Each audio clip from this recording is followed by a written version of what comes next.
Sounds like a paedophile, innit? That's not what the people needed to hear. We are Yeah, live. sorry, We are live. sorry. You promised we weren't talking about Prince Andrew this week. For fuck's Yeah. sake. My apologies, ladies and gentlemen. Sorry, people. Hopefully, there's not I'm too many sorry. joined in so far, but yeah, we are the Premier League review, week 7, which should be week 8, but as you probably are aware, we had a whole week decimated from the calendar, so we are still back in week 7 officially. Just had 2 games finished. I think, did Fulham still win? Yeah, Fulham won Yeah, they slagged 3-2. 3-2. 3-2, yeah. And Okay, Villa. so I just watched the end of the Villa game, which is still 1-0. So that's Gerrard's finished. going to be That's in his over. job for another week. Yeah. That's games done. So yeah, we are at week 7. 2 games have been completed, and we have a full fixture list for Saturday and Sunday, bar one or two fixtures which have been pushed back. So, gentlemen, how are you? It's been 2 weeks. Wow. Just feels like the whole world has turned upside down in the 2 weeks since we've been together. I miss you guys. I tell you what it felt like for me. Drew. You are now Thank you very much. A proud. God, we can say it. I'm now officially whipped and signed my life over. Yes. Indeed. The birthday cakes, the wedding cake syndrome kicks in now. You can put on as much poundage as you like. Here you go, mate. Hang on, I need to say one thing about the wedding cake. We didn't actually bother getting a cake. We just got a table full of donuts. And guess how many donuts I got? I got no donuts. So wait. So there was no traditional cake. There was traditional donuts, and you didn't get not one. I did not have a single donut. But my missus keeps pointing out, but you did eat a lot of macarons. Oh, great. I would have loved a fucking bacon and custard donut. A bacon and custard donut? Oh, well, yeah. It sounds, Drew, we like... had some weird flavouring, my friend. Okay. Wow. Just so you're aware, Drew, you've got some lag going on with your feed, so some of your words were a little bit slurred. No, he's just drunk, mate. He's just drunk. Merlo's gone down, that's all I'm saying. Yeah, well, we've all got a reason to be drunk at the moment, haven't we? So, how are you, Neil? Yeah, I'm good, mate. I'm good. Just coming off a little high from going down to the gym and riding back. Well, I walked most of it back, to be honest. I was chatting to my mother, so... Check out this guy, yeah. Check out this guy. He's in the gym on a Friday night. Everybody else is sitting behind their screen, watching as the coffin goes by, and this guy's in the gym pumping weights. Listen. The only reason why I was at the gym, because normally I don't go to the gym on a Friday anymore, right? I go from Monday to Thursday, yeah? But Tuesday, I couldn't go to the gym because somebody had tied up the A40, which had tied up all the other roads that joined it, came off it, or whatever, yeah? Somebody decided to, cart her down the A40 on Tuesday. So it was terrible around my area. Can I just point out as well, I do kind of wish I'd been watching the live feed of the coffin rather than the Villa game, because that has been the worst game of football I've ever seen in my life. So... All right, we're gonna have to stop this reference into the previously known artist as the Queen. And now we're stuck with Prince. No, he's a king now. He's the king now. The formerly known artist Sausage fingers has been replaced by the newly named artist as the king. Who cannot operate a ballpoint pen? Sorry, a fountain pen.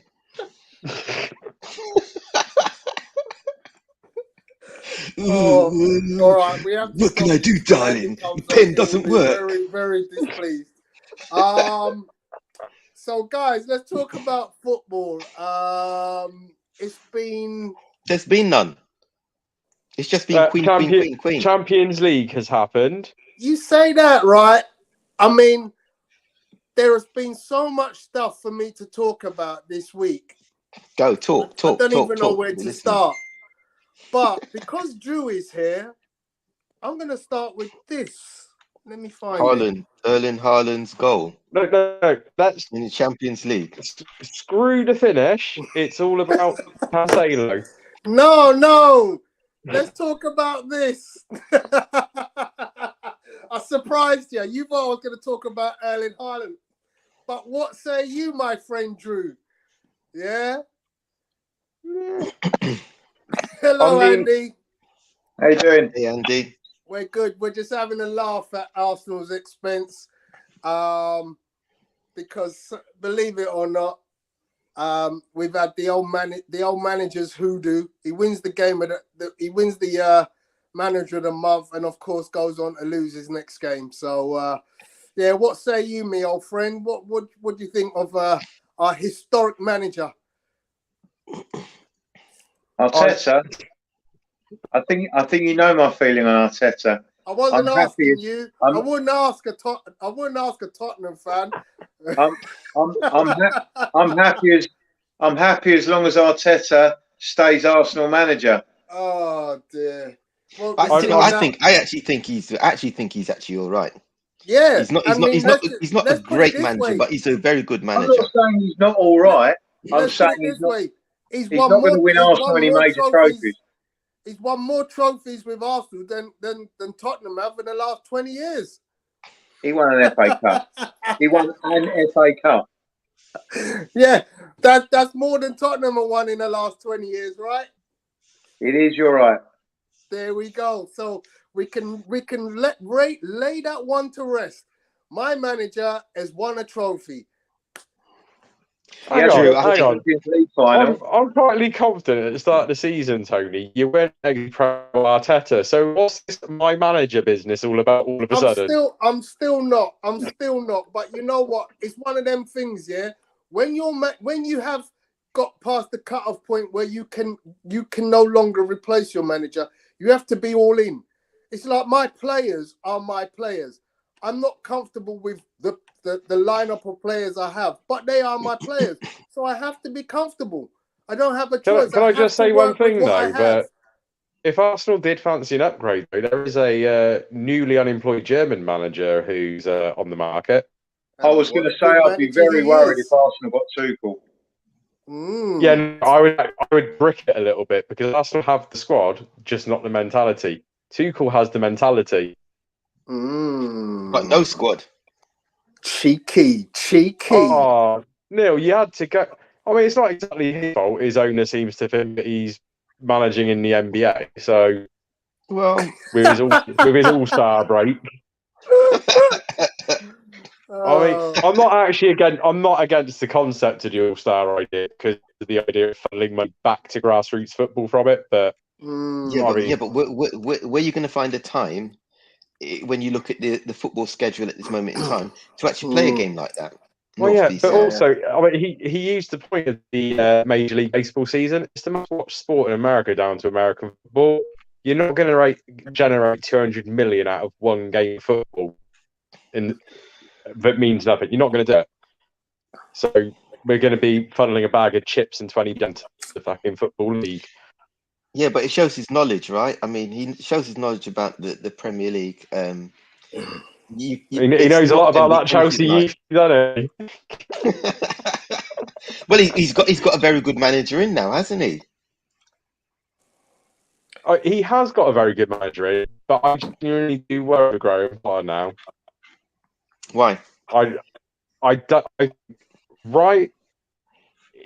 He needed a bigger club. Wrong club. He needed more money, basically, and he's got it. How much money Chelsea spend over the next two transfer windows? Because there's no way they're going to be breaking even by UEFA law. Well, one of my mates who's a Chelsea fan reckons that in the January window they'll have about 250 million to spend, and then in the following summer they'll have another 200 million to spend. How much are they going to make from selling Ziyech in the transfer window? Is Ziyech about to become a £500 million player? Probably. This is what makes no sense with Bowley's strategy. You can't make back with the squad they've got and the players they're trying to say. You can't make that money back. It's fucking fantasy Listen, football. listen, I'm I a was- City fan, and I'm criticising someone else's ridiculous spending habits now. No, it's That's the fine. state we've got to. It's fine. Let him do that. He will get stuck, and he will realize that he's not going to make the money in the Premier League, with the amount of money he's already spent. He's not going to make that money back. If he thinks he's going to make that money back in a year, that's never going to happen. He's going to have to win the league, Champions League, all the domestic cups, year in, year out for at least 5, 6, 7 years to start seeing some of that money he's already spent in the window just gone. But we'll see. So I've just seen the statistic that Tony's put up on screen. So there's Echo. Tony, have you crossed over to the other side? What a nonsense statistic. Oh, look at him feeling sorry for himself.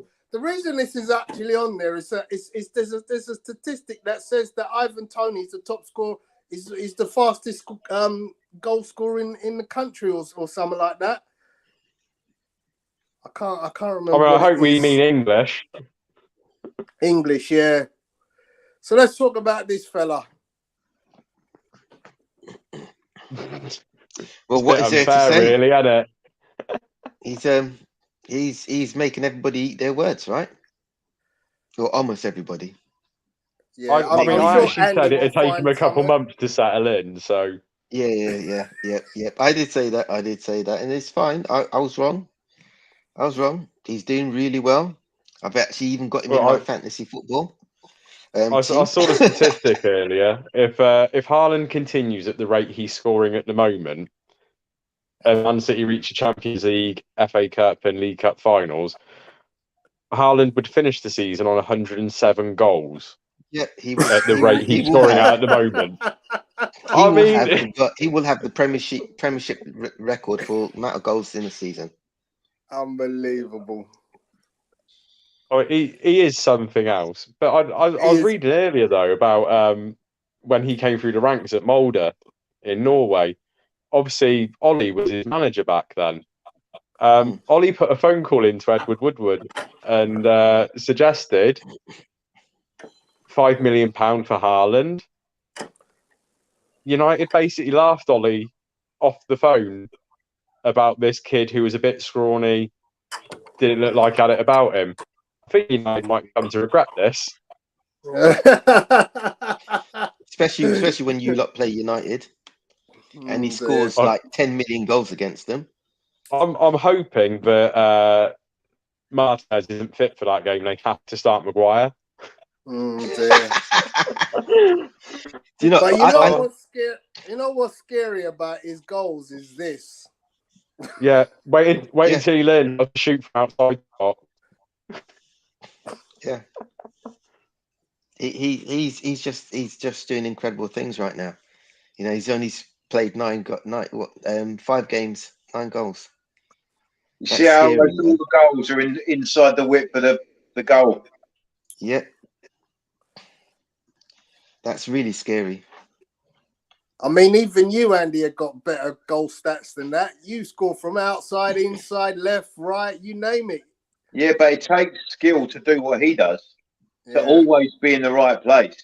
Because it's always crowded as well, and he finds a space. I couldn't run fast enough to get into that part of the penalty area. That's why I had to get good at scoring from outside. Yeah, but even his last goal in the Champions League, look, he had a couple of players around him. He still managed to score. That's an amazing goal. That's an amazing goal. The thing is, it was a great finish, but it took a lot of skill for that finish. But that ball by Cancelo. If you've watched side of the foot, if you go back to the Community Shield and watch that game, he tried to do the same thing but messed it up, and everyone was saying, "Oh, what was he trying to do?" Da da da. Well, that's what he was trying to do in the Community Shield, and that's what happens when it comes off.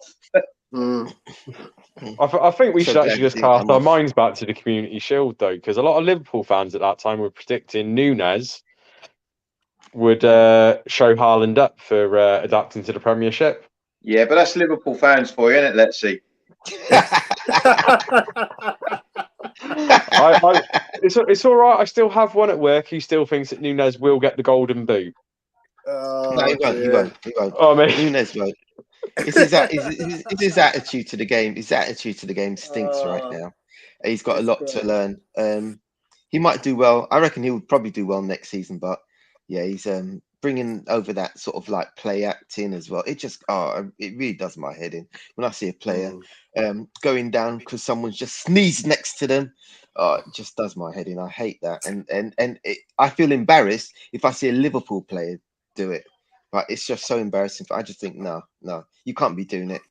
Just keep that in Spain and all those other countries, all those other leagues, but not over here, mate. Not over here. But anyway, that's enough about me whittling on about. Yeah, enough Hey. about that. So I have to technically welcome Andy because since you joined in, you've sort of just rolled with the punches. Andy, how are you, fella? Yeah, I'm all right. I'm probably looking a bit rough today because I've not been very well. I've not been very well this week. You actually look all right, mate. You actually look quite well. And I know you've had a sad week. I know you've had a really sad week. The loss of Roger Federer has been disastrous for you. I know. Talk to me about that. I mean, You're Federer, about to lead somewhere else with that, and then you mentioned Roger Federer. I knew I was going to get. I've been planning this joke. I mean, you know when you got a joke in your head, you're like, "Yeah, you watch, I'm going to get him." You thought better of it. It was probably wise to think better of it. Yeah. I mean, so yeah. I mean, is Roger the GOAT? for me, yes. For me, I mean, I appreciate now. You know, both Djokovic and Nadal are going to end up with more Grand Slams. But for me, in my tennis life, I've never seen anyone better than Federer. You know, they've all got special characteristics. Nadal and Djokovic have got incredible mentalities and obviously good on different surfaces. But Federer, for me, just the grace and style with which he plays, everything's so natural. It was just he was a gentleman of the court, wasn't he? It's just immense to watch. I mean, I love certain character. I mean, I like Djokovic a lot more than a lot of other people do. I've got a great amount of time for his perseverance because he's come back from a lot of knocks and he's had a lot of stick over the years, and yet he's still up there. And I still think he will have the most Grand Slams when they all retire. But you know, I think Federer, for me, just watching him, everything he did was so graceful and natural. He just didn't, even though he obviously did put a lot of effort in, it never looked like he was putting a lot of effort in. Do you know what I mean? Yeah. And that was what was so special about him.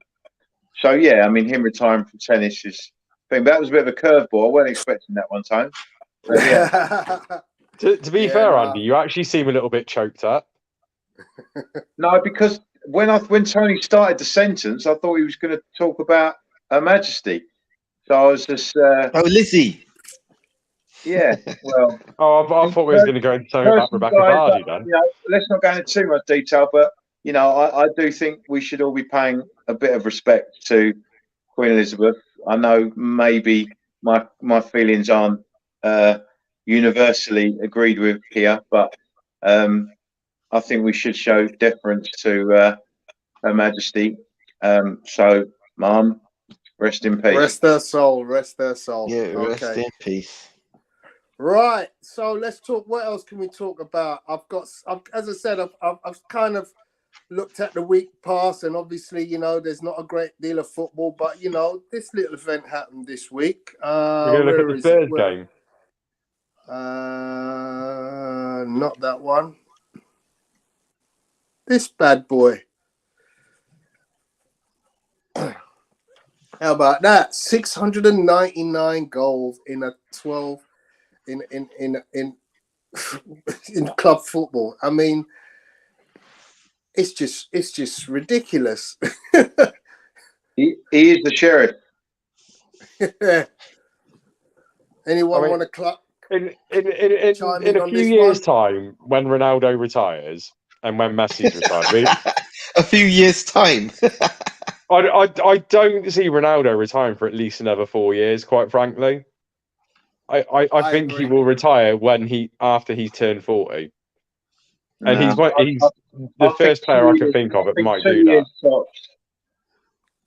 Yeah, I can't see him going more than 2 seasons, to be honest. I can't see him doing that. Well, whenever the day comes, I think it would be a sad day for football with Ronaldo more than what it will be with Messi, because you could get another Messi quite easily. It just takes the right set of circumstances for a player like that to come around. Ronaldo doesn't have the same natural ability as a Messi, but what Ronaldo's lacked in the most natural gifts that Messi's got, he has worked so hard to be the best player on the planet. And I know he plays for United. I know that he screwed England over a couple of times in tournaments. I genuinely think he is probably the best football player I've ever seen because of his hard work and dedication to the actual game. I disagree with you there, Drew. Actually, I would say it's more difficult to find another Messi than it is to find another Ronaldo. We've had Messi's before, though. Maradona, Ooh. Ardiles, even Pele. They were in that kind of like mould of a Messi. I mean, Ronaldo's the prototype of what footballers are going to have to do and work at to become.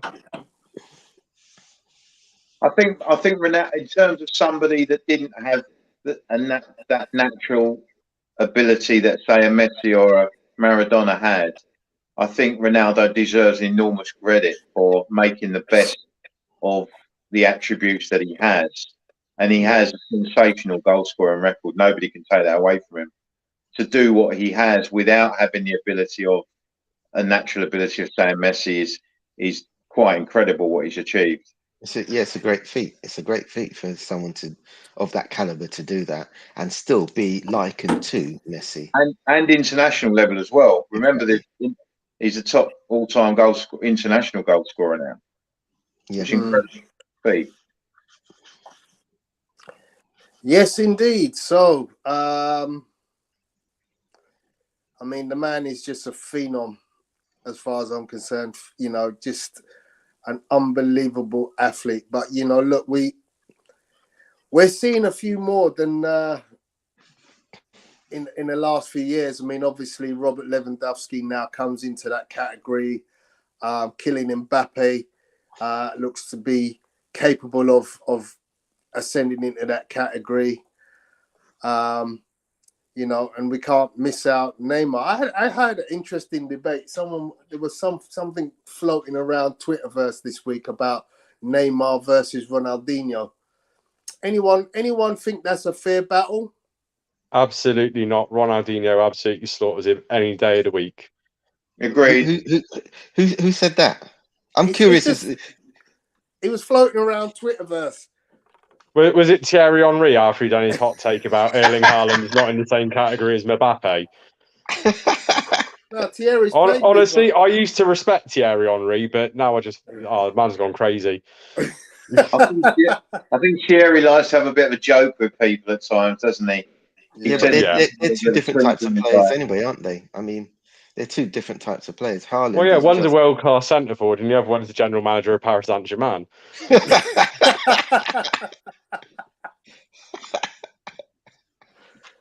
Well, clearly he's looking at his career after his career, right? Well, yeah, he's already started the apprenticeship to get into the boardroom, hasn't he?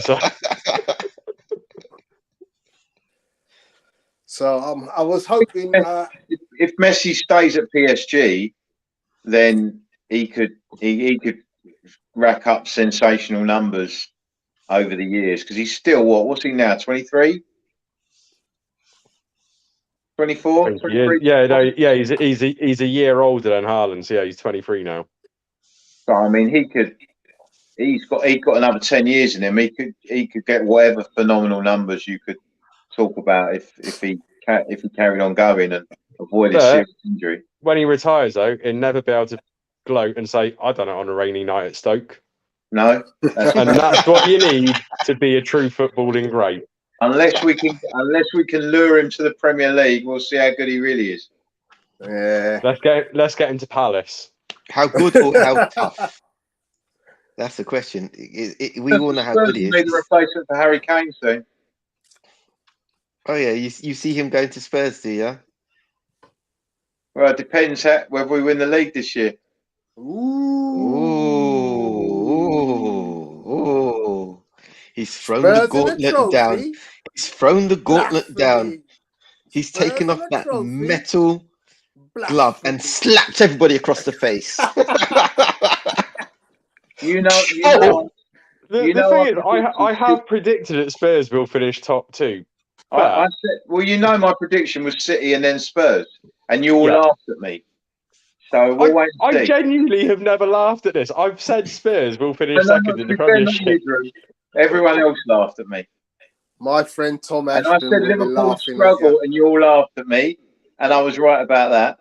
Yeah, they're struggling. They're struggling. It's not over yet. We're not even halfway through yet, so we'll have to see. Yeah, I mean, Liverpool. I believe Liverpool will come back. But you've seen Spurs this season, Andy. Do you really think they're the second best team in the country right now? Right now, you're asking a Spurs fan. You're asking a Spurs fan. It's just There's only one answer to that.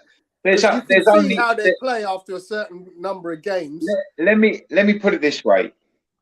Right now, Spurs haven't clicked, and yet That's what I think. And because we haven't been that great so far this season. Exactly what I think. But we're still sitting where we're sitting. Yeah. So, agreed. So all I will say is there is more to come from that team when the new players bed in. And I think Conte's waiting until after the international break when we've all got those ridiculous schedules in October and November where we've got like 15 games in a space about 6 weeks. 2 days, isn't it? It's going to feel like 2 days. That's what it's going to feel like. All the squads are going to be needed then, and that's when the depth of the squads is going to come into play. Yeah. So look, wait and see. Right now, you wouldn't look at Spurs and say, "Oh, I'm scared of them," but I would say there's only one team I've seen that looked better than us up till now, and that's City. Other than that, I don't see anyone else that looks any better than us. I think so far in the league this season, the top 3 are the 3 best teams in the league, and it's not close. Man United are definitely improving, and if they were to improve again in January, then I think they too will be in there. Who knows what Chelsea are going to do? Because who knows how much pull they have with financial fair play and whether they're just going to break all the rules and spend 500 million. If I'm honest, I would rather have got the Man United and the Spurs games out of the way. Yeah, very early. I'm actually gutted that the Spurs City game wasn't on last weekend. I'd rather have that out of the way. We would have rather have banked that game against you because even if you lose it, you've got plenty of time to recover. If they rearrange that game in the middle of Champions League fixtures in February and March or something, that's going to be a nightmare. So, and Arsenal are going to have the same issue. Yeah. Because you're going to have 2 to rearrange as well. Yeah, absolutely. Neil, what's your thoughts? Once you lose the North London derby on the 1st of October, you're going to have to deal with that as well. Yeah. So, Neil, what's your thoughts on? I mean, we've all sort of given our feelings on top 2, 3 teams in the league at the moment. What's your feeling, looking up from where you are? Yeah, that's all we can do right now is look up. We can't do anything else. To be honest, looking at the way the games have gone, the way the teams have played, the positions right now in the league is exactly how they should be. Those are the top teams at this moment in time. Time's going to be the main factor. The schedule or upcoming schedules, that's going to make or break the teams that are at the moment in the top 3. I don't believe that. I believe City will win it, but I don't think they're going to run away with it. It's going to be a lot closer this season than it has any other season. There's going to be no one's going to be saying, it's just like last season they were saying it was Liverpool and City and Liverpool. I don't think anyone's going to be saying that this season. Teams to watch out for. I'm actually fearing United right now because I believe that they will put a long string of wins together. As long as they keep Maguire and Shaw out of their defensive team, they'll be fine. They'll do well. They'll do well. Cool. But I hate saying that because I can't stand United. So Yeah. say no more, right? I don't think any of us truly want United to get into the top four. No. Uh, Well, I don't mind United being in there if they displace Arsenal. None of us, apart from Andy, hand on heart, really want United in the top four. But if it's a choice between United and Arsenal, yeah, United all day long. I'm trying to think now. Actually, whose fans are more insufferable? Now the thing is, take this No, the right it's way, United. Tony. It's United, mate. Yeah. It's United. The thing is, the reason I've got no complaints about United fans is because I've not had to listen to them for a decade near enough. Oh, if they get one inkling that they could be back to close to the top. I'm wondering if we should start a swear box for Drew. Yeah, innit? Apologies to the listeners. No, it's an impassioned subject, okay? oh, mate, I know. We've all done it. Right. Something about United, isn't it? So let's look at last week's Please look into fixtures the next or the week subject. before's fixtures. We can't look at last week's fixtures. What about the week before? Because we didn't have a show last week, did we? That's what I'm. Yeah. That's what I'm just trying to find. Did I pull those into the show? Yeah, I did. Where are you? Where are you? Oh man. Oh, he's trying to avoid the United victory against Arsenal. Let's Straight talk after about the Man victory United against, Arsenal. straight after when they beat Liverpool 2-1. I said you have to watch out. I'm not going to lie. I've actually forgotten what the Saturday results were. Let me have a look on my phone. I have got my. I just didn't. I've loaded so much visual content. So in the meantime, I've got a horrible. I'll tell you what. I'm I'm gonna load that up. But while I'm loading that up, let's talk about this fella, Mr. Potter. Does anybody think he's actually in over his head? Yes, but not because of his own fault. Is he good enough to do the Chelsea job? Absolutely. Is it a bad appointment for him? Yes. It's a better appointment for Chelsea than what it is for Graham Potter. Yeah, well, they gave him a 5-year contract, didn't they? Yeah, So, but didn't Tuchel have another 4 years running on his contract? Yeah. As I say, they've given him a 5-year contract, but I can't see him lasting more than 2 years. I mean, don't Chelsea? That isn't at their average of every 2 years they change their manager. Yeah. If they give him time and back him, I think he'll be all right.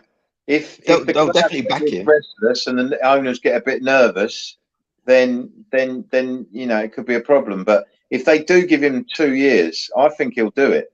I think he'll do all right. Oh yeah, if they give him that time, he will do absolutely brilliantly. I don't know if Chelsea will. The one thing that we don't know about the Chelsea owners is what their attitude will be if they lose important games in a row. Yeah, or if they look as if they're going to drop out of the top 4. We don't know what their attitudes are going to be. You know what the American owners is? It's all about making money, but also that reputation that they always like to go with as well. I'm not sure. I think Potter will do all right at Chelsea. Whether it's going to be good enough for the owners, we'll just have to see. I think their attitude towards the Premier League, I think they're a little naive. They don't know it well enough, and I don't think they know what they should be expecting. But we'll see. We'll see how it pans out over the next 2 months or so. We'll have to see what happens by the time the World Cup's here. I'll tell you what's worrying me about. You see, Bournemouth are about on the verge of a takeover by an American. Yeah. Slowly. Yeah. from Yeah. Vegas Golden Knights or whatever he's got in America. It's Oh just my god! like, So we're going to see Vegas on the south coast yeah, in the retirement town of Bournemouth. yeah. Yeah, it's gonna be great Fantastic. for the OAPs. The OAPs are gonna have lots of fun. You know, Oh, it's gonna be City the Bars place by to the go. Opera House. It's going to be I'm great. getting a bit concerned though about the American takeover of the Premier League. I don't think it's going in a good direction. Because everyone said it though with Middle Eastern owners at some point as well, and now it'll be the American owners. Money coming in is a good thing, but also employing the right people to then run your club and not be too hands on yourself is a very important thing. The Clearly, problem is, no A one's lot of the American owners, apart from the Crunkays, to be fair, seem to want to be a lot more involved in the ownership. has anyone watched Welcome to Wrexham then? Yeah. Oh, Those are American owners. I've heard about Canadian. They are Canadian. Sorry, Canadian. They're a bit But of a they- but different kind of thing. So, But they're using American dollars. but Yeah. but they're Canadians. They're more frugal. They're not Starbucks. They're Tim Hortons. all Well, watch right, it, Andy, so if you get a chance. I've pulled up the fixtures Well. from the last time. So we were on a Friday night, Friday the 2nd. We watched West Brom draw with Burnley, so we don't need to talk about that. But then on a Saturday morning, Everton and Liverpool played out a 0-0 draw. Bit which of I a shock. predicted, the only one. Well done. Yeah, well done. It wasn't kind of a bit of a even shock. though I predicted a Liverpool win. I wasn't surprised with that. I predicted an Everton win. So Yeah, no, I wasn't surprised with the draw. Liverpool, as I say this, and I say it season in season out. Liverpool's problem is too many draws against teams they should be beating, and that hasn't stopped yet. So I'm not surprised. I'm not surprised by that. I mean, the interesting thing with Liverpool, Neil, is that you score 9 goals one week, and then you can't beat one You of can't the score lower a goal the teams. following week. Yeah, Yeah. but that's Liverpool's story all over, isn't it?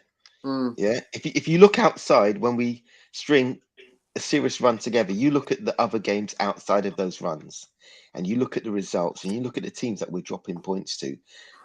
I don't think any of the other top teams actually drop points to the teams that we drop points to every season, Mm. and that's their problem.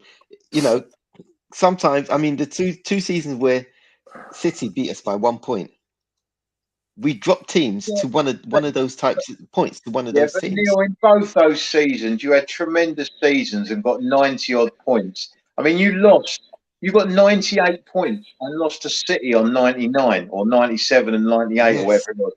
I mean, you can't have a dig at your own team when they get 95 plus points. I mean, it's a sensational season.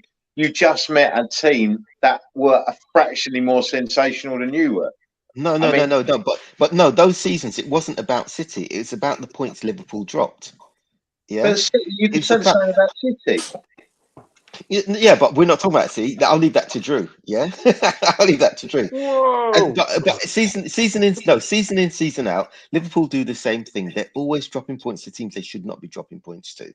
Yeah, and at the end of the season, especially those 2 seasons, right, that put them in second place. They just needed to win one of those games, and they would have won the league in both those seasons. They didn't. It's a draw, and it's every season. Thing It is, though, happens every season. I think if we went by that logic, though, Neil, you've got to say they've had a bloody good season. I'm not saying that. I'm not saying that they had a terrible season. I'm not going on about having a terrible season. I'm talking about dropping points to teams they should not be dropping points to. And had they not done it in those 2 seasons, they would have won the league. Yeah. the thing is, I get what you're saying entirely, but at the same time, in those seasons last year, we dropped points to Palace twice. Yeah. We take 6 points off Palace. You're further behind us. Yeah. And we took 6 points off City last year. Yeah. Yeah. No, I get that. We should have won once against Spurs. I'm not saying we should have. We should at least have won at home.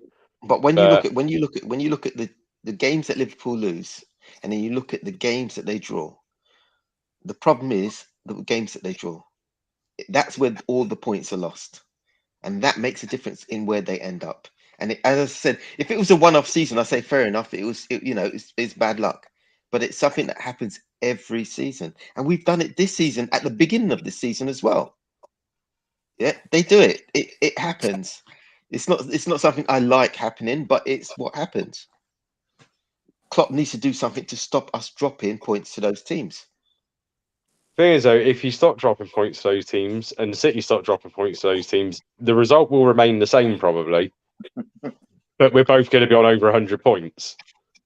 Yeah, as I said, those seasons weren't bad seasons. I would never go on that they're bad seasons, but I'm just looking at where we dropped the points to the teams that we dropped the points to. We shouldn't have dropped those points, irrespective of what City do. Anyway, should we talk about Ivan Toney? Go on then.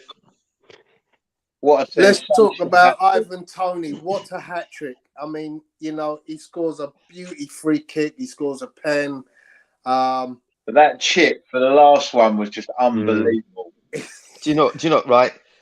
That game, I'm peed with Ivan Toney. I'm more peed with myself because I dropped him out of my fantasy football. Dream team, wasn't it? I dropped him out of my fantasy football and put Haaland in, and kept Mitrovic. And the man I dropped is the man who got the most points out of all of them. It's sickening, mate. It's sickening. But anyway, well done, Ivan Toney. You bastard.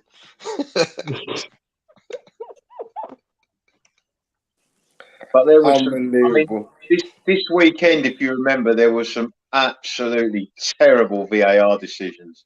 I mean, awful VAR decisions. Well, I'll be completely honest. So the City Villa game, VAR and appalling refereeing decided to give us a point. We did not beat Villa on footballing terms. We beat them thanks to piss poor refereeing and bad VAR decisions in that game. Villa were the better team. And that wasn't even the worst of the VAR. I can't understand that Villa City game. What I can understand that the linesman made a mistake and decided that it was an offside decision. But why did he put his flag up when they've been told to keep it down? Yeah. Secondly, even when he did put his flag up, which he might have just felt a bit nervous that he might have made a mistake that hung his flag up, the referee should have ignored it. He shouldn't have blown his whistle. The referee blew his whistle just before Coutinho struck the ball.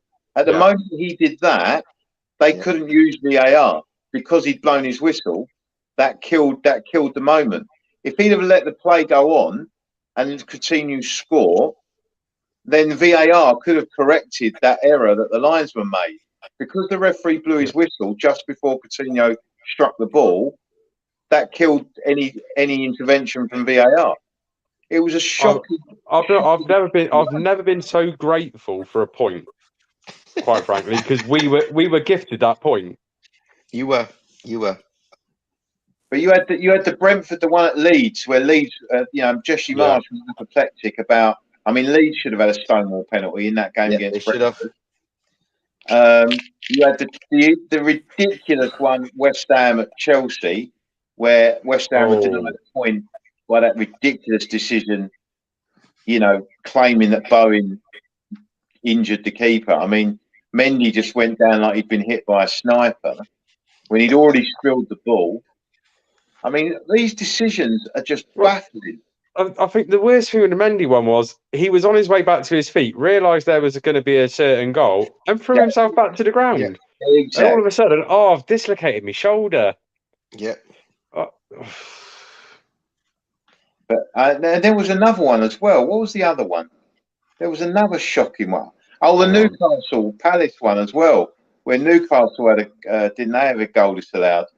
Yeah. Oh, there was the iffy one in the Man United Arsenal game as well. Oh yeah.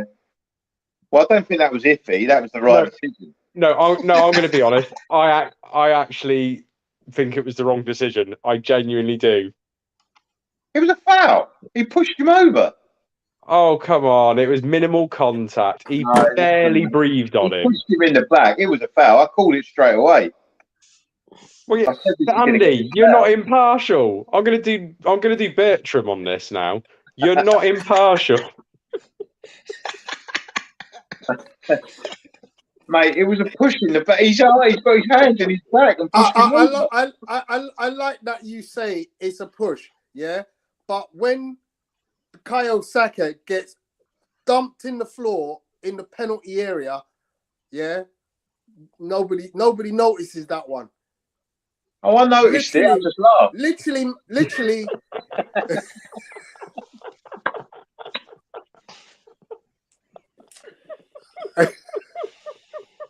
Unbelievable. Yeah.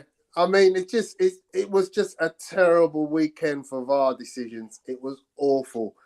Let's just hope that's We it need- for we the need- next We 6 need months. to get ex-players. I mean, how you get it impartial, I don't know with ex-players, but which is probably what the reason is for not having ex-players involved.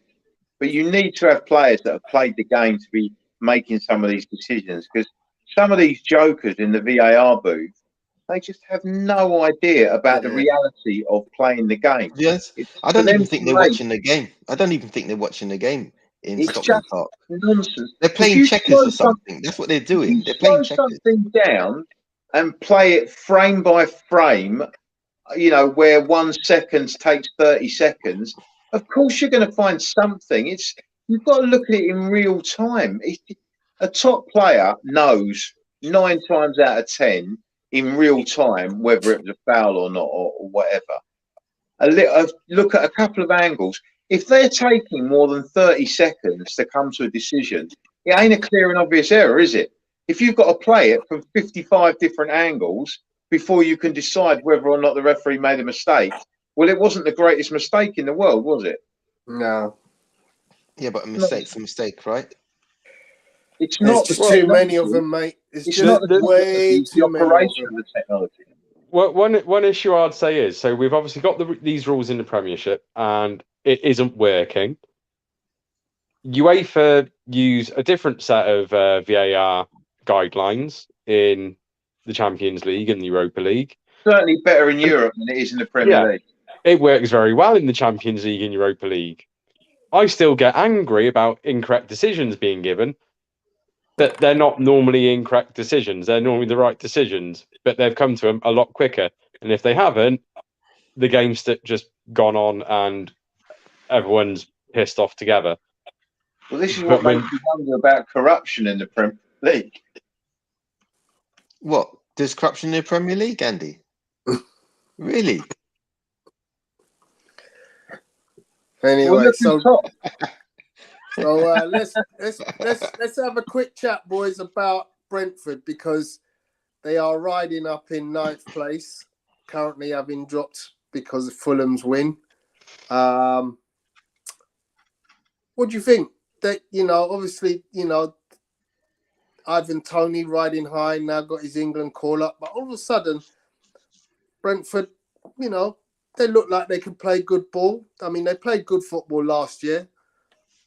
But guys, you know what Tony's trying to do here? What he's trying to do is trying to build Brentford up so that we say how brilliant they are. Then if Arsenal beat them on Sunday, Tony will say, we've beaten a top team. Look, we've finally beaten a top 4 team.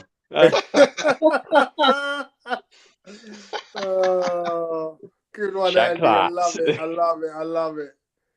So No, no one's giving any credit to Brentford. Okay, No, let's Brentford. move on. I think Brentford, since they've come into the Premier League, they've done more than what everybody expected them to do, and they've kept it going. They're a very decent side, not just a decent side. They're a very decent side, and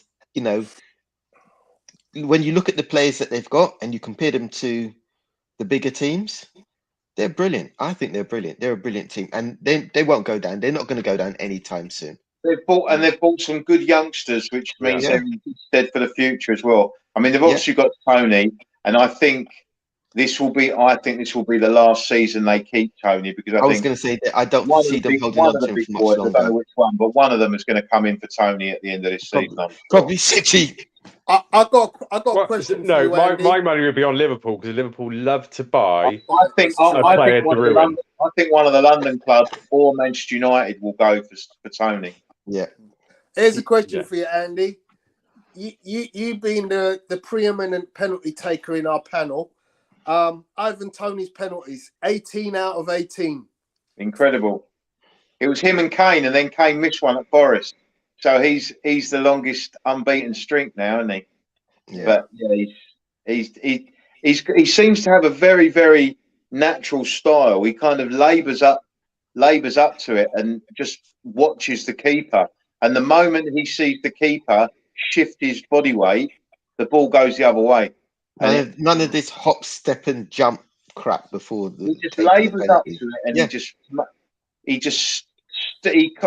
it's a fractional stop just before the ball, and he just waits to see the keeper shift. And the moment he sees it, he just swings his foot either way. To have that much confidence, you have to be very, very confident in your ability to do it the way he does. But yeah, he's got an exceptional technique. Excellent.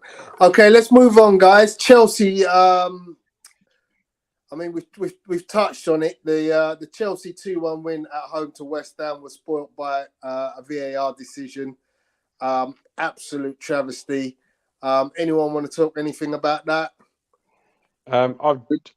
West Ham won that game as far as I'm concerned. They didn't even get a point from it, but they were a better team, created better chances, had more possession. Yeah, they genuinely got absolutely done over by poor refereeing. Mm.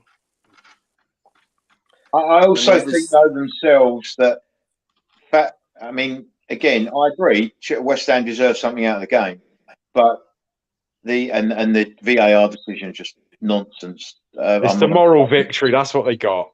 But Fabianski needs to look at himself for the goal the equaliser by Chilwell, because from the angle Chilwell was at, Fabianski should be making himself big there, and that ball shouldn't be going past him from that angle, in my opinion.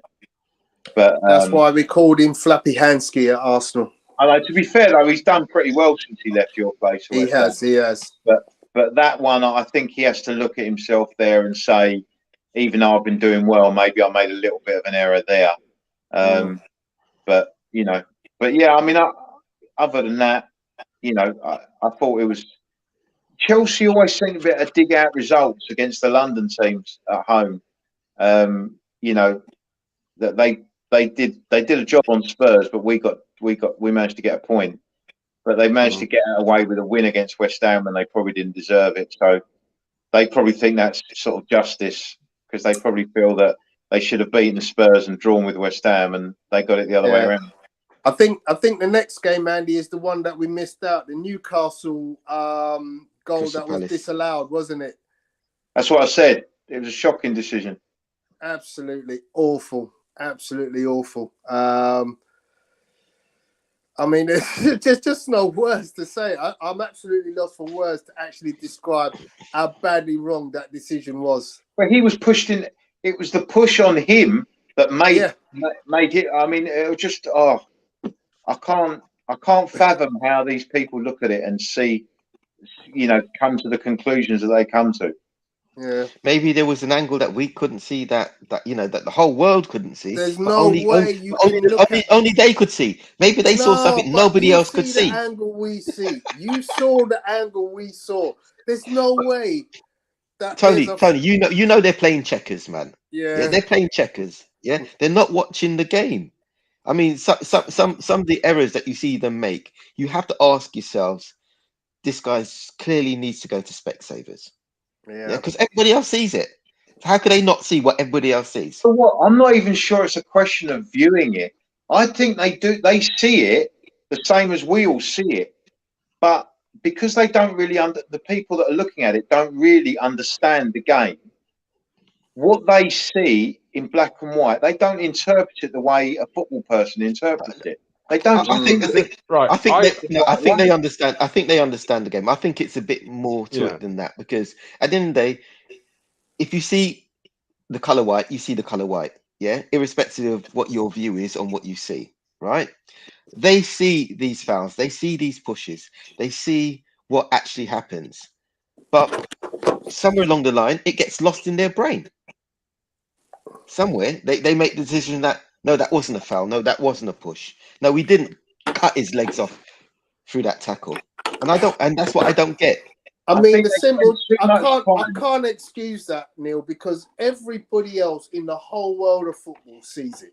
I mean, there's not a station alive which is reporting on football and turning it around and saying, "I can see where the VAR decision could be justified." No, I no, mean, no. there was I'm not saying. I'm global not saying that it is. outpouring. I'm Everybody just was saying. saying I'm just saying that these guys, right? They have the experience. They know football, right? They know decisions they should be making, but for I some mean, reason, they're not making the decision. all you needed to do was have Sky Sports news in the background, and you'd have heard them going on and remonstrating at what a poor decision they've just seen. Yes. I mean, it's just beyond the joke now that literally, you know, these guys are watching a game which millions of people follow, and we all seem to understand the rudimentary laws of the game.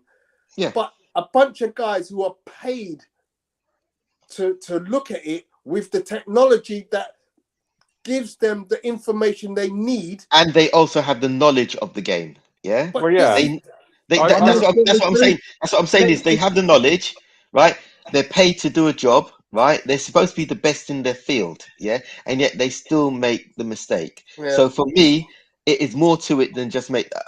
Let's see. I'm not saying somebody gets paid to ignore these things, but at the end of the day, it's you cannot say that their decisions is right. We know their decisions not right, but they're still making those decisions. There's a difference between understanding the game and understanding rules.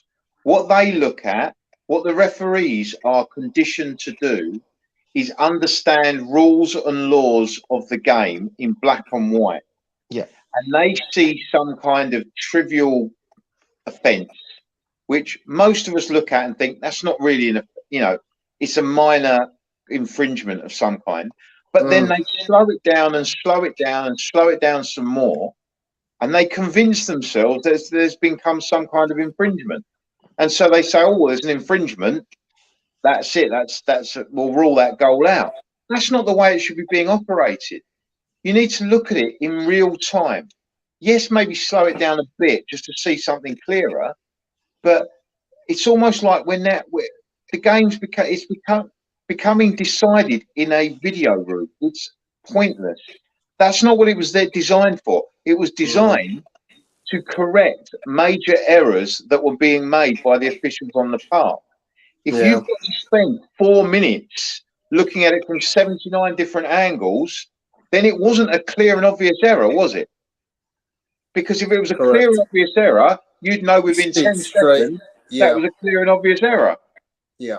This ridiculous business where they're looking at it for so long, it's killing the game because everyone's waiting 3-4 minutes. No one in the stadium knows what's going on. I mean, you look at cricket and say rugby, it goes straight to the umpire, and the umpire, they talk you through their decision-making process on wickets, LBWs, in rugby, on scrums and tries and penalties and that sort of thing. They tell you what they're thinking, and they show you their thought process, and then they tell you what their decision is, and pretty much everyone in the stadium knows, whether they agree or not, they know what thought process the official went through to reach that decision. Yeah, absolutely. In the football stadiums, everyone sat there for 3-4 minutes, 60,000 people for 3-4 minutes, wondering what on earth is this person doing for 3 or 4 minutes, and then coming to a decision which nobody understands. Yeah, and there's always a geezer who's got Sky Go on his phone. Yeah, I don't know if you've ever had that, Andy, when you go, but that's the honest truth. You go to a football match. Some fella's got Sky Go, and he's watching, and he goes, "I can see what's going on," and he's telling us, "Yeah, look, it's this or it's that," and then he tells you it's one thing, and then the another decision comes in. You're like, "Well, hang on a second, I just had it on Sky Go." So it's crazy. It's crazy. Anyway, let's move on, fellas. Not Forest 2, Bournemouth 3. Good win for Bournemouth. I was surprised with Bournemouth actually winning the game. What did you say, Drew? I didn't say anything about that one. No, I said I was surprised with Bournemouth winning that game. Yeah, they were 2-0 up. Yeah, great comeback by Bournemouth. Yeah. It's pretty much the only game I didn't watch over the whole of the weekend. So, Okay. Tottenham 2, Fulham 1. Andy, talk us through that one, mate. Well, Fulham have played pretty well this season, but they weren't great at our place. That was probably, if I think back to all the performances this season, that was probably our best performance of the season. We weren't sensational, but I think we had the woodwork 2 or 3 times. We had 2 goals disallowed. We had 1 clear of the line. I mean, we could have had 6 or 7 against Fulham. They could have had 1 or 2, but they didn't have that many chances. So we deserved to win the game, and that's probably I can probably only say that on about 2 occasions this season where we've actually deserved to win, but that was one of our better performances without still being sensational. 23 shots, 10 on target. That's a phenomenal stat. I mean, we've had a couple of those this season. Normally, when you're peppering the goal like that, you get 3 or 4. Unless your name's Mo Salah. Yeah. Well, you say that. Tottenham have got their own Mo Salah in Heung-min Son, who hasn't scored all season, right? Yeah. He hasn't done well this season. He's not. He's trying. What's that? You can see it. He's trying to. I mean, he was one of the guys that he had a goal disallowed in that game. It was correctly disallowed, but it was disallowed, and also he hit the woodwork in that game as well. So and the other week he was put in the Champions League. He was brought down when he was clean through on goal. I mean, their guy got sent off for Marseille, which helped us win the game. But he's trying really hard, and he's not far away. But it's just one of those where you're just trying too hard, and it's just not happening for you. I actually think it would do him a favour just to leave him on the bench for 1 or 2 games, and let him bring him on as sub. And it might be that if he comes on as sub with the other team tiring with half an hour to go, he'll get a goal, and that will set him off again. Do you know what I mean? We'll see. Cool. Wolves 1, Southampton 0. Don't remember that was a bit too of a much snooze fest, about that game. one. Yeah. Aston Villa 1, Man City 1. Drew, your time. What would you like to tell us about that one? We've already spoken about this one. City deserved to lose it, quite frankly. Villa were the better team on the day. They should have had a goal that was wrongly ruled out. Go for them. I genuinely can't say anymore. It's like City created the chances to win it, but we didn't finish them. We should have lost. So I don't know about you should have lost. I mean, that was from a City perspective. That wasn't your best performance, but we were dog. But you could have put that game out of sight before Villa equalised. We should have done. Yeah, this is why I think that Villa probably, in the grand scheme of things, I mean they hung in there. They had the better chances in the second half, and they had a goal incorrectly ruled out. I think what I say about City. With City, you have to stay in the game. If you can keep the scoreline within 1, then City will give up chances. They will get a chance against City, but you've got to stay in the game. If you let them get 2-3 in the first half an hour, the game's over. They're going to get 4, 5, 6. Although, let's just look at midweek, because Borussia Dortmund thought that would work, and well, no, the reason why Dortmund lost that game is because their stupid manager changed the back line at the wrong time. That old adage, if it ain't broke, don't fix it. What was he thinking? I don't get why you just look at City, who haven't had a shot on target at this point, and go, do you know what I need to invite pressure onto my team. Yeah, that's what I just don't get that, because I was watching the game and I kind of thought, like, this has got to be City's worst game of the season so far. Yeah, right. You weren't going anywhere. You weren't doing nothing. Yeah, right. And if I was the other manager, I'd be going, we've got this game, gents. We may not win it, but they're not going to beat us. I know. Let me just take my back 4, who are doing brilliantly and keeping these guys out, and change them and put three CMs on, and that's it. The But thing, I Pep could understand Guardiola taking off tried against Emre Real Can. Madrid.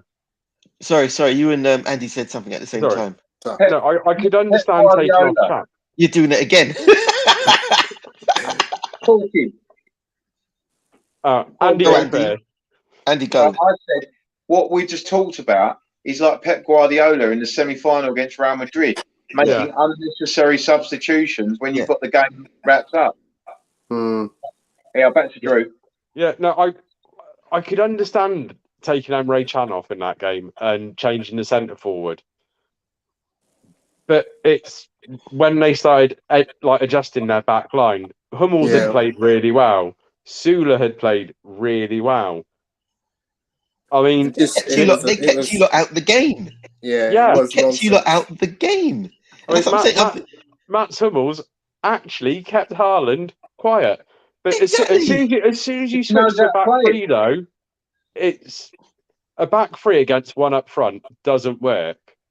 Yeah, we know this because you're then left with two wide players as well as the overlap, and then the fullbacks running onto it as well. It's just crazy. It was tactical naivety. Yeah, I seriously, when he did that, and I thought, what is this man doing? Yeah, why is he inviting the pressure for a start? Because they didn't really have any real pressure as such, and then they just sat back. And I thought, do you know what? City are going to thrash them. Suddenly got a new place in Abu Dhabi. Look, Borussia Dortmund Incorporated, the Middle Eastern arm, have handsomely rewarded him for his contribution to the season. He had a nice those 20 barrels of oil in his back garden are clearly coincidental. That was just anyway, nuts. so let's move on, chaps. Let's move on. Oh man, where are we? We just So the following week now. The Sunday games were Brighton and Leicester for a very high-scoring 5-2 game, which Alexis is hat-trick. Yeah, and it's the last that was the other one. Potter game. McAllister's goal that was disallowed. What a nonsense that was. Yeah. Well, the goal of the season, it gets disallowed. I do think, though, we're about to see Brighton start to tumble down the table. Well, it'll be interesting to see what effect it has on them. Yeah, well, I was going to put Tariq Lamptey in my fantasy football team, and then I just kind of thought about it. I was like, obviously they're not playing this weekend, but do I see Brighton being as solid as they have been? And I don't see it. Well, more or less, they've got most of the players, and I can't see them tumbling down straight away. But yeah, I could see it by the end of the season. They're going to be close to that relegation spot. Yeah, the brain's gone in it. The brain's gone, man. The brain is gone of that team. It's going to be very interesting to see who they bring in to replace Potter. You've heard a few names that it sounds like. I mean, their way of doing things is to go a bit left field. Sorry, didn't hear that one. I said Tuchel. I mean, he does have a house on the south coast, apparently. Does he? Brighton don't do things that way. They'll bring in an outsider, I'm sure of it, or someone who doesn't know that well. I've heard someone, is it Benzarabi or Benzarabi or something mentioned that they might be looking at. I don't know. I've heard Postecoglou mentioned. Sam Allardyce been mentioned. Would be a good appointment. Who? No, Allardyce is always brought in when they're in the bottom three. Yeah, trying to escape that. That's when Allardyce, big Sam. That'll be just after Christmas then. Yeah, just after Christmas. Yeah.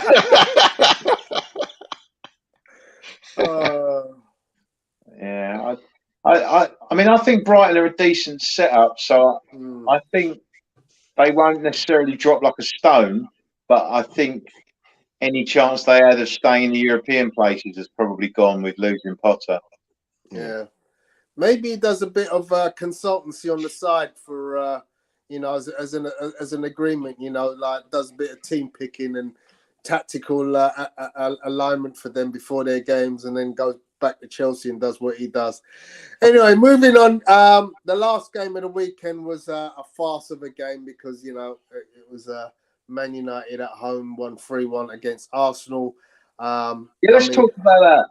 Yeah, let us talk about that. I mean, that was an absolute farce of refereeing. I've seen some woeful refereeing in my time. You're honestly trying to tell me that wasn't a foul, though, Tony?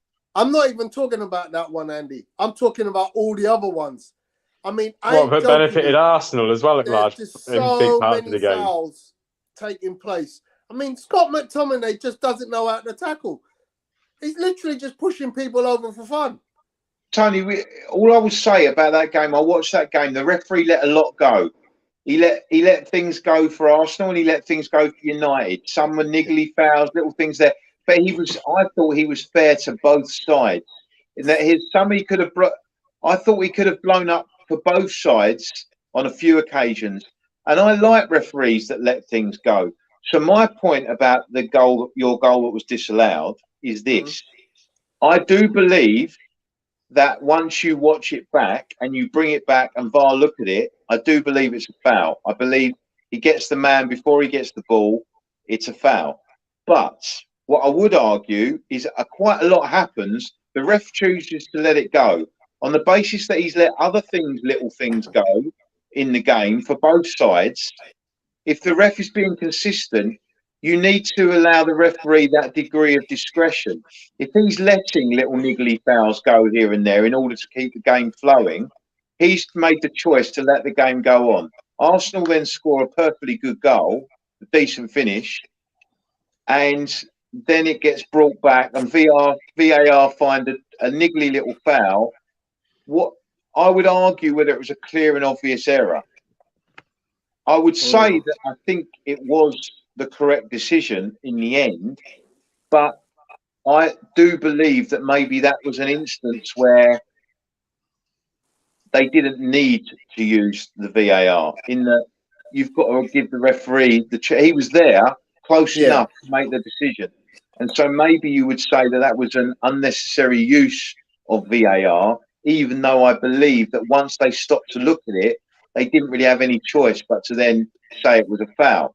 But if the referees let 3 or 4 of them go, then maybe you should just leave it to the referee and make those decisions. Maybe. Anyway, that concludes the business from the previous week. Let's go. Tony's moving on quickly. We're not even going to talk about the fact that Marcus Rashford put in a starman performance. Marcus Rashford took 2 shots and scored 2 goals. No, I genuinely that's all he did. He loved Marcus Rashford and would love to see him play through the middle more often. But let's just actually talk about that, because I'm not going to get hyped about his performance in that game. I really didn't think he did all that. He scored 2 goals from 2 shots. Well, he done an Erling Haaland. He finished clinically in that particular game, but it's not something he does on a regular basis. Exactly my point, Andy. But he did it in that game, which was great for the rest of us to watch. Yeah.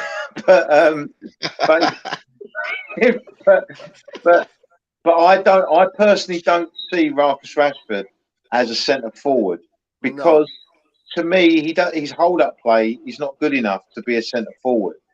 Unless you're going to play like a 4-5-1 where you're going to, well, I don't know, not really. You need to play on the break regularly for him to work, I think. I've actually got to the point now where I look at certain players and I think you have to look at their output and make decisions on their effectiveness in games. And Neil, I'll bring Neil's favourite player into that equation, Alan St. Minimum. Yeah? He's probably the most technically gifted footballer in the Premier League. However, his output is despicable. He has got the skills. He has got skills, but technically he is not on the same page as bloody De Bruyne, quite frankly. Okay. But he De Bruyne can't caused do City a what whole heap Alan. of problems earlier in the season. So, To be I mean, to De be fair, an Bruyne ice can't cream do. ban would have caused us problems in that game.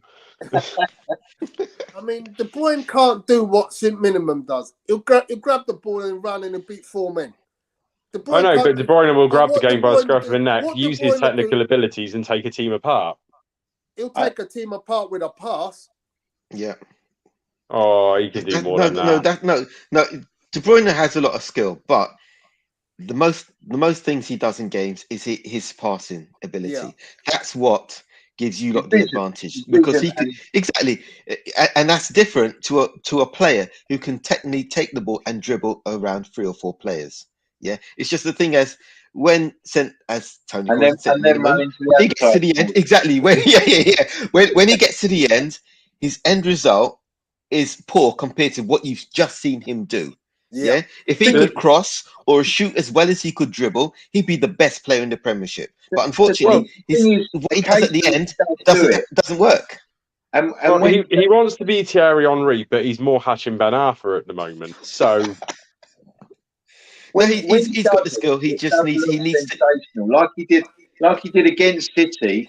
Against City, he absolutely destroyed City, and he finished as well, and he produced end product in that game. I think there was 1 or 2 games in a row where he scored, and his consistency is his problem. His consistency is his problem. That's the issue. He has the skill. Game in, game out. Yeah, he has the skill to do it game in, game out. He just doesn't. He's not able to do it for whatever reason. So that's my analogy with Marcus Rashford. Is I can look good when I hit 2 in from 2 shots. However, I ain't gonna do that next week.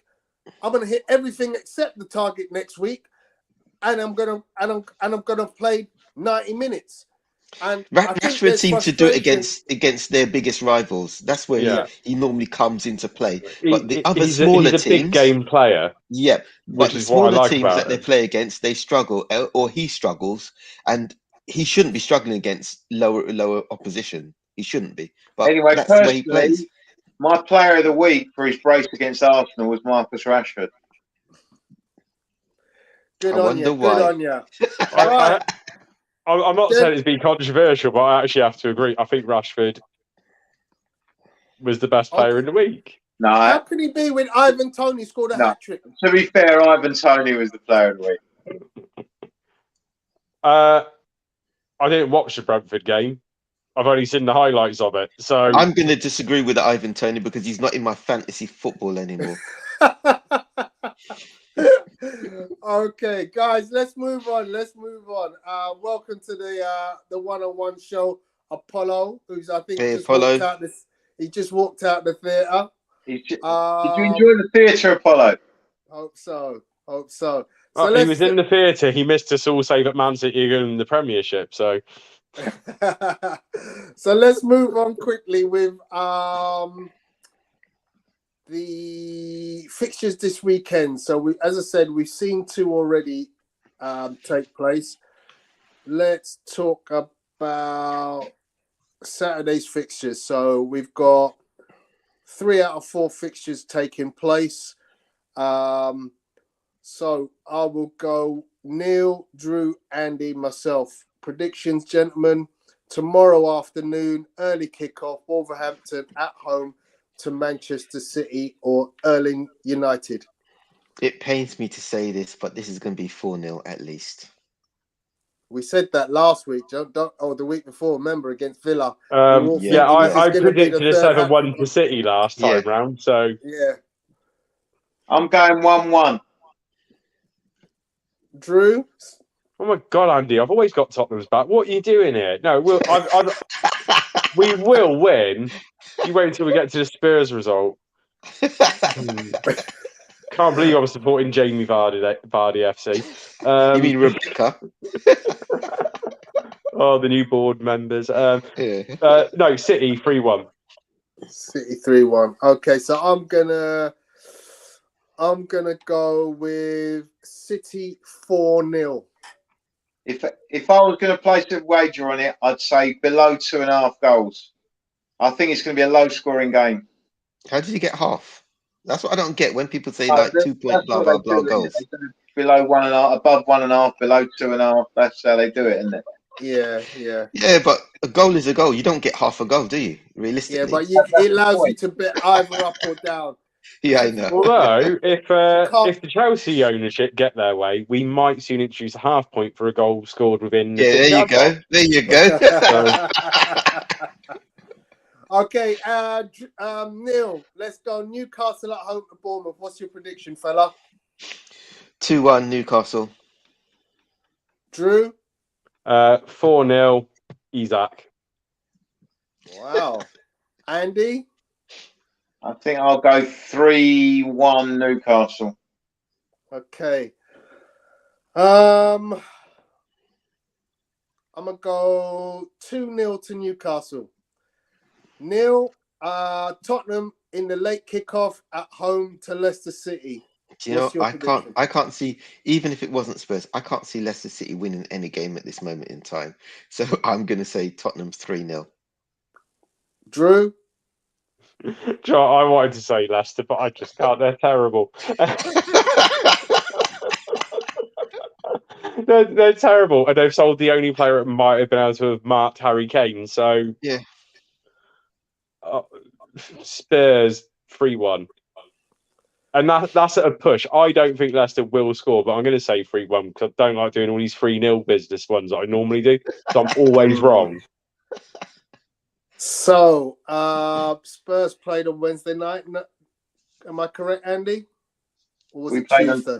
Tuesday night, We yeah. played Tuesday. Okay. I think the extra day might serve Tottenham. I go 2-0 to Tottenham. That leads us on to Sunday's games. Hey, don't wanna know my Andy hasn't done his. Andy hasn't done his yet. Oh, sorry, buddy. My apologies. Go on, Andy. I'm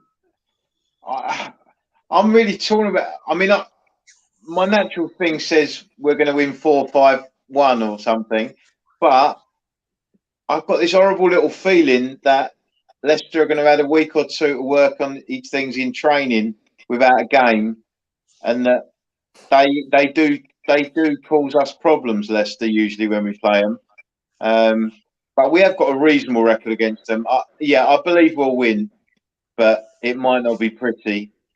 But I don't know. Earlier in the week, I was saying we were going to spank them 5, but now getting closer to the game, I'm getting a bit more nervous. So I'll settle You for sound anything. very nervous, Andy. You sound very nervous right now. I'll go 3-1. Okay. So let's move on, gentlemen. Brentford against Arsenal. Brentford, the home team, Neil, in the afternoon kickoff. What's your prediction? This is for me. This is a tough one. I think Arsenal will do it, but it's going to be a hard game. It's going to be a low scoring game. 1-0 Arsenal. Okay. I don't even. Can someone explain to me why Man United's game at home Leeds is postponed?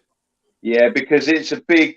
They need a massive police presence because of the rivalry between the two sides, and a lot of the police are down in London for the funeral. Yeah, a lot of the police are also talking about striking as well. Wow. Okay. Not sure that. Drew, what's your prediction on Brentford Arsenal? Toss of a coin, Brentford 2-1. Andy? I'm going for a Desmond. Okay. Well, you're getting a haircut. I think that's a bit late. Desmond 2-2. Okay. It wasn't my fault. I was watching Comedy Gold before we came on earlier. I'm going Arsenal win 2-1. You'll see that my predictions, if City draw and Arsenal draw and Spurs win, Spurs will be top for the international break. Ooh. So I'm pretty sure that none of your predictions are coming in, Andy. You might be right, mate. You might be right. Okay. We got the first quarter of the season cup. Neil, Everton at home to West Ham. This is a difficult one as well. 1-1. Okay, Drew. So Everton have no firepower. West Ham look shaky defensively. Oh, they 0-0. looked very shaky. Did you watch their game last night? Yeah. It's 0-0. Yeah. Everton aren't good enough to score goals, but they're very good defensively. But even against West Ham's poor centre backs, it's the only 0-0 of the weekend. So Wow. Don't give Mikel Antonio a chance, do you? no, because he's the most overrated centre forward in the Premier League. Oh, he's not overrated. He's good. Oh, No, I think he's very overrated. Okay, Andy.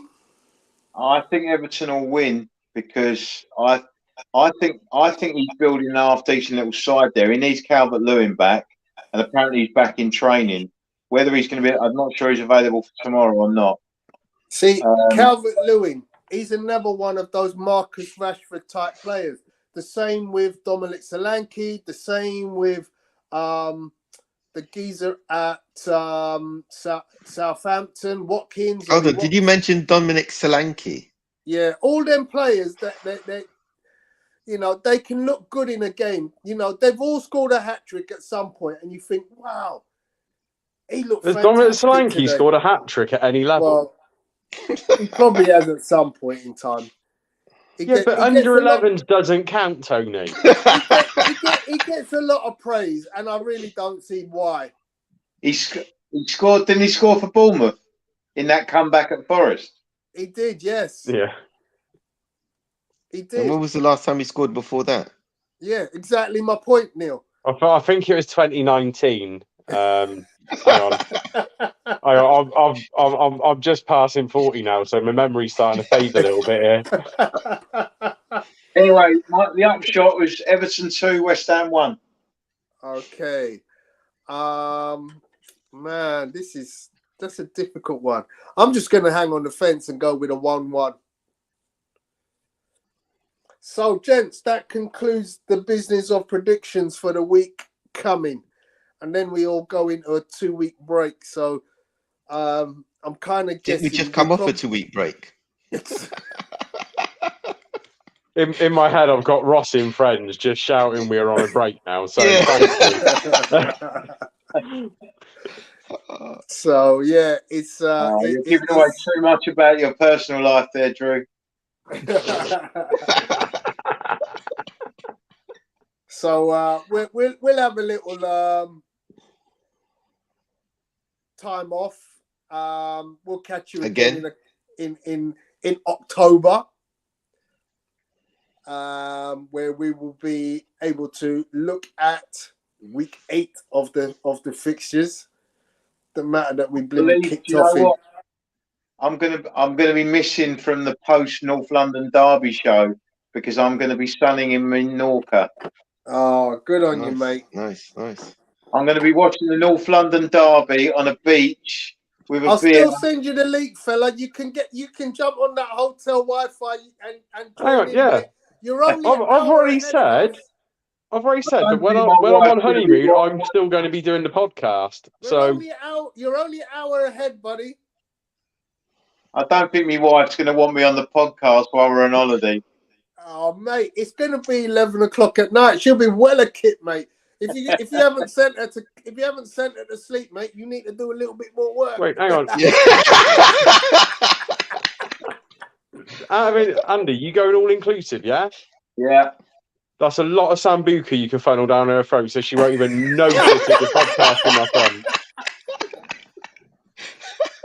Yeah. Dentist chair. Love it. Gentlemen, thank you very much for your time this evening. As always, right. Been Cox, a pleasure. on another note, Cox, just a quick one. This is totally different. Aaron's going to be 18 next week. Wow. Well, it ain't nothing big. I mean, I got a 22-year-old, so. Yeah, but I still can't believe he's going to be a man. Wow. Congratulations to your boy. Yeah, Yeah. thanks. Congratulations. Indeed. Thanks. Happy birthday to Aaron. So Yeah, he can hopefully, vote now. Well, he'll be able to vote. Damn. yeah. We'll catch you up, guys, in a couple of weeks. Enjoy your holiday, Andy. Yeah, and, enjoy, Andy. Enjoy, man. Take care, guys. Bye. Thank Thank you. you very All right, much, have a everyone good who one. joined in. See you later. See you later.